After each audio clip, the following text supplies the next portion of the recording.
Hello दोस्तों, नमस्कार। SM किसी चैनल में मैं आप सभी लोगों का दिल से बहुत बहुत स्वागत करता हूं। अगर आपने पहली बार विजिट किया जरूर चैनल को सब्सक्राइब कर लेना।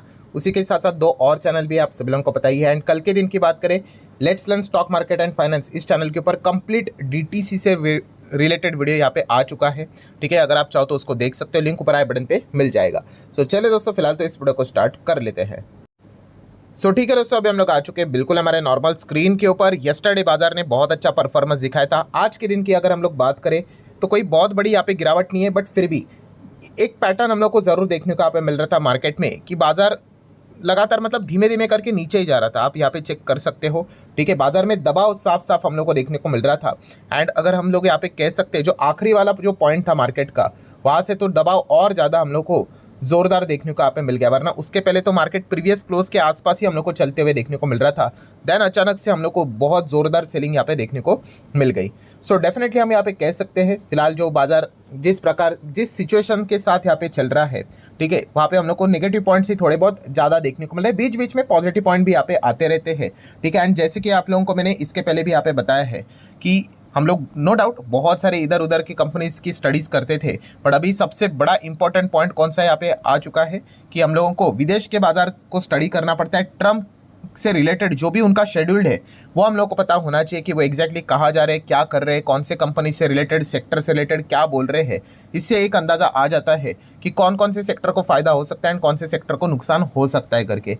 एंड वैसे अगर हम लोग बात करें ट्रम्प के चलते, आप सभी लोगों को पता है इकोनॉमिक अनसर्टेनिटी एकदम हायर लेवल पे हम लोग को देखने को यहाँ पे मिल रही है। एंड ऐसी चीज़ कल लेट नाइट भी हम लोग को देखने को यहाँ पे मिल गई, जिस चीज़ के चलते मतलब हर कोई मतलब शॉक देखने मतलब हैरान हो गया। ठीक है, किसी ने कोई यहाँ पे मतलब इस प्रकार की कल्पना नहीं की थी कि ट्रम्प इस सेगमेंट में भी इस प्रकार की कमेंट्री यहाँ पे कर सकते हैं करके।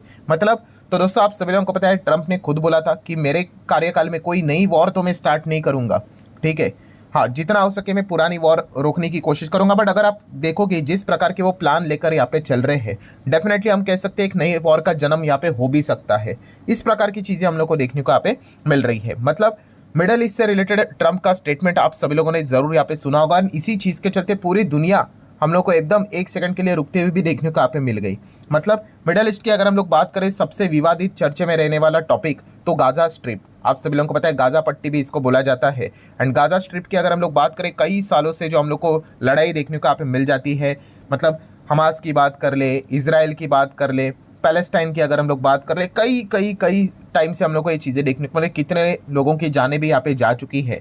ठीक है, एंड इसी से रिलेटेड ट्रम्प का एकदम शॉकिंग बयान हम लोग को देखने को यहाँ पे मिल गया कि ट्रम्प ने यहाँ पे बोल दिया है, क्या बोल दिया कि ये जो गाजा स्ट्रिप है, ठीक है, इसमें इतनी ज़्यादा तबाही यहाँ पे हो चुकी है। ठीक है, सो ये गाजा स्ट्रिप ना तो पैलेस्टाइन की है ना तो इसराइल की है। अगर किसी कोई कंट्रोल करेगा तो वह अमेरिका करेगा। यस, आप देख सकते हो, Trump says that the US will take over and own Gaza in redevelopment plan.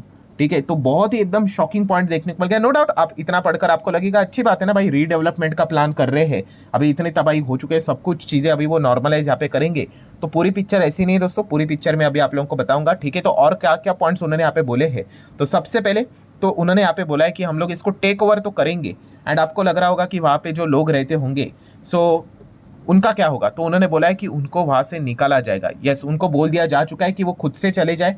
And अगर नहीं गए तो उनको फोर्सफुली भी शायद से निकाला यहाँ पे जा सकता है। इस प्रकार की बातें ट्रम्प ने यहाँ पे करके रखी हुई है। अगर निकाल के कहाँ पे भेजेंगे, तो वही मिडल ईस्ट में आप लोगों को बहुत सारे देश इर्द गिर्द देखने को मिल जाते हैं, वहीं पे उनको यहाँ पे बसाया जाएगा। ये पॉइंट फिलहाल तो ट्रम्प ने यहाँ पे बोल के रखा हुआ है। एंड अगर इन सिचुएशंस के बीच में अगर हालात अगर खराब हुए, ठीक है, अगर कोई रेटिलेशन हम लोग को देखने को यहाँ पे मिल गया किसी और ऑर्गेनाइजेशन के ओर से, कंट्री के ओर से, तो अमेरिका अपनी फोर्स भेजने के लिए भी, मिलिट्री भेजने के लिए भी नहीं सोचेगा। ये भी उन्होंने पॉइंट कहा है। मतलब डेफिनेटली मतलब वो ये कह रहे हैं कि अगर ज़रूरत पड़ी तो अमेरिकन आर्मी भी वहाँ पे वो भेजेंगे। ठीक है, मतलब हम कह सकते हैं दोस्तों कि आज तक मिडल ईस्ट में अमेरिकन आर्मी का इन्वॉल्वमेंट डायरेक्टली कभी देखने को नहीं मिल रहा था। इनडायरेक्टली तो भाई फंडिंग होती थी, हथियार भेजते थे। इसराइल को तो सपोर्ट आपको पता ही है भाई, इतना डॉलर जो प्रिंट होता था अमेरिका की ओर से ही तो होता था, जो कि अभी भी चल रहा है। ठीक है, यूक्रेन की फंडिंग उन्होंने रोक दी, बट इसराइल की अगर हम लोग यहाँ पे बात करें, वो फंडिंग अभी भी जारी है। बट इस वक्त पहली बार ऐसा होगा दोस्तों कि अमेरिका के सोल्जर्स हम लोग को गाजा स्ट्रिप में उतरते हुए देखने को यहाँ पे मिलेंगे। ये सारी बातें हम लोग को फिलहाल तो देखने को यहाँ पे मिल रही है। एंड इसी चीज़ को लेकर आप यहाँ पे देख सकते हैं दोस्तों कि अभी बहुत सारे हम लोग को अलग अलग स्टेटमेंट्स भी आते हुए देखने को मिले। सबसे पहले तो हमास ने तो भाई इस चीज़ को तो रिजेक्ट ही यहाँ पे कर दिया है।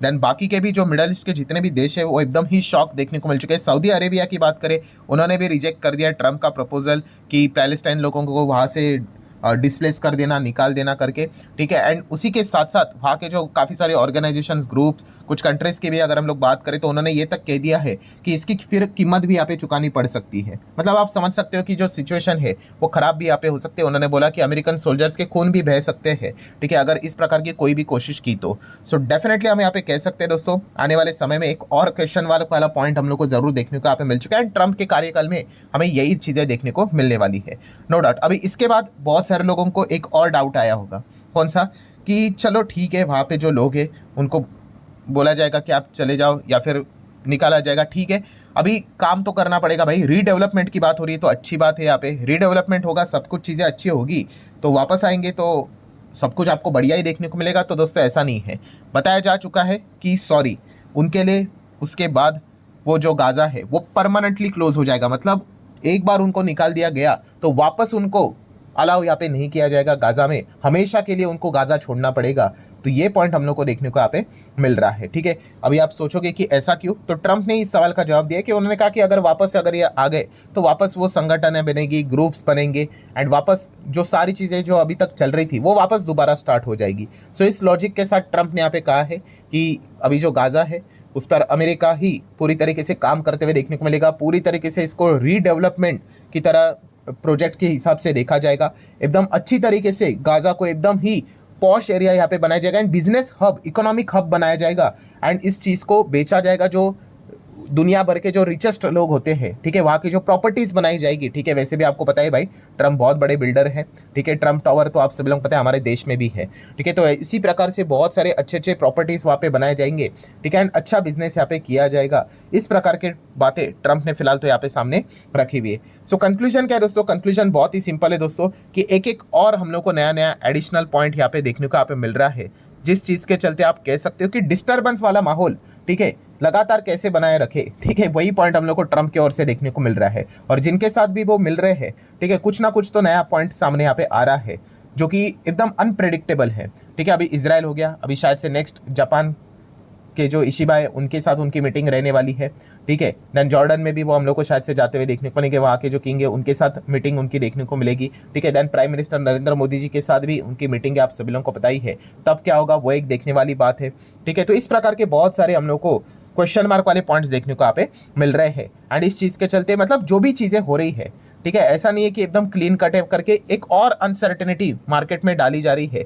ये पॉइंट हम लोग को देखने को यहाँ पे मिल रहे हैं। हाँ, अगर हम इंडिया के हिसाब से अगर हम लोग बात करें तो इससे रिलेटेड हमारा कौन सा संबंध लगता है, तो आप सभी लोगों को पता है आईमैक कॉरिडोर, ठीक है, India middle east Europe corridor जो हम लोगों को इससे रिलेटेड G20 में इसका अनाउंसमेंट हुआ था, काफ़ी ज़बरदस्त अनाउंसमेंट था। रेलवे कंपनीज तो एकदम ही धूमधाम एकदम उस मतलब परफॉर्मेंस दिखाते हुए देखने को यहाँ पे मिल रही थी, ठीक है, क्योंकि आप सभी लोगों को पता है कि आईमैक कॉरिडोर यहाँ से जो स्टार्ट होगा, ठीक है, उसके बाद यूएई में यहाँ पे चला जाएगा, देन उसके बाद आप देख सकते हो मिडल ईस्ट में इस प्रकार से होकर इजराइल को भी कनेक्ट करते हुए देखने को मिलेगा। सऊदी अरेबिया की बात करें, इजराइल, ठीक है, इनका भी नाम देखने को मिल रहा है और आगे जाके वो यूरोप में ग्रीस के इधर आप लोगों को कनेक्ट होते हुए देखने को मिलेगा। सो ये जो रूट है दोस्तों, ये कौन सा, ये बीच में मिडल ईस्ट आ रहा है और यहाँ पे बार बार हम लोग को डिस्टर्बेंस देखने को यहाँ पे मिलता रहता है, ठीक है। तो अगर ये सारी चीज़ें अगर प्रॉपरली अगर हो जाती है, ठीक है, तो हम जरूर कह सकते हैं आईमैक कॉरिडोर से रिलेटेड हम लोग को एक अच्छा डेवलपमेंट लॉन्ग टर्म में जरूर देखने को मिल सकता है। ये प्रोजेक्ट होना इतना कोई सिंपल सी चीज़ नहीं है, ठीक है, बट अगर ऐसा हुआ तो रेलवे कंपनीज के लिए बहुत अच्छी चीज़ हम लोग को जरूर फ्यूचर में देखने को यहाँ पे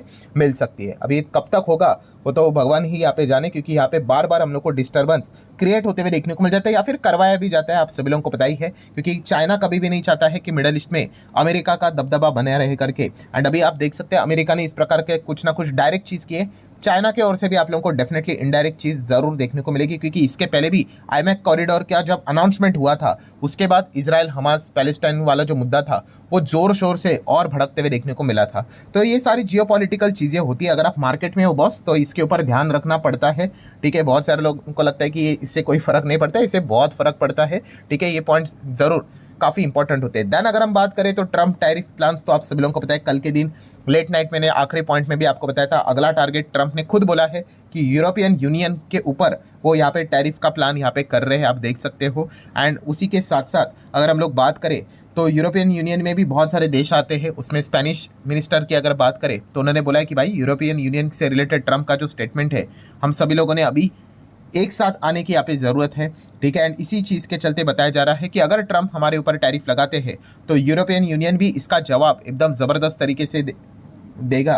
तो ये भी पॉइंट उन्होंने फिलहाल तो अपने मतलब बचाव के लिए कहा है, आप ऐसा भी कह सकते हो। अभी इसके इम्पैक्ट की अगर हम लोग बात करें, यस यूरोपियन यूनियन के ऊपर अगर टैरिफ जैसी चीज़ें अगर हो जाती है तो यस हमारे भारत देश से रिलेटेड भी चीज़ें देखने को मिलेगी, क्योंकि यूरोपियन यूनियन की अगर हम लोग बात करें, हमारा बिजनेस काफ़ी अच्छा होता है। एक्सपोर्ट की अगर बात करें तो लगभग $76 बिलियन का हम एक्सपोर्ट करते हैं यूरोपियन यूनियन को, और कितना सामान इंपोर्ट होता है, लगभग 59 to 60 बिलियन डॉलर के आसपास। एंड यूरोपियन यूनियन के साथ भी आप देख सकते हो लगभग हमारा 16 बिलियन डॉलर का ट्रेड सरप्लस है, ठीक है। और सरप्लस बहुत अच्छी बात हम लोग को देखने को मिल जाती है। टोटल बिजनेस देख सकते हैं 135 बिलियन डॉलर का है। सो ऑब्वियसली ट्रंप का फैसला क्या आएगा, उस हिसाब से यूरोपियन यूनियन से रिलेटेड क्या चीज़ें देखने को मिलेगी, उसका इंपैक्ट हमारे मार्केट के ऊपर भी डायरेक्टली इनडायरेक्टली जरूर देखने को यहाँ पे मिलेगा, ठीक है। तो ये पॉइंट को भी आप लोग नोट करके यहाँ पे चल सकते हो। तो डेफिनेटली हम कह सकते हैं कि आज के दिन भी जो एक बाजार में हम लोग को एक सुस्त परफॉर्मेंस देखने को यहाँ पे मिल रहा है, उसके पीछे के यही मेजर रीजन है। यूरोपियन मार्केट भी आप देख सकते हैं एकदम दबाव में काम करते हुए देखने को यहाँ पे मिल रहे हैं, क्योंकि ट्रंप की लटकती हुई तलवार